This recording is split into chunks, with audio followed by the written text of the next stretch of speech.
Zdaj, glede na izkušnje, ki sem jih imel, a pa jih imam iz zdravstvenega sistema, glede na to, da sem vodil največjo bolnišnico v državi, sem pravzaprav z skoraj vsemi problemi zdravstva bil soočen že v univerzitetnem kliničnem centru.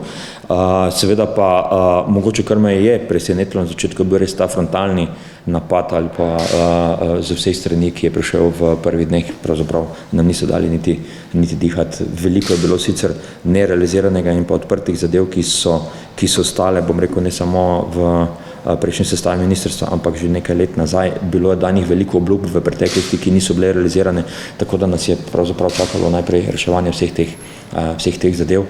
Mislim, da smo, ampak kljub temu mislim, da smo z nekim odprtim načinom delovanja in pa komunikacije ter dogovarjanja z vsemi ključnimi deležniki začeli reševati probleme enega po enega. Seveda ne bo šlo vse naenkrat, ne bo šlo na kratek rok, ampak bomo poskušali te požare, ki so, ali pa te akutne situacije najprej rešiti kot prioriteto, vse ostalo pa skladno z planom, ki smo si ga postavili.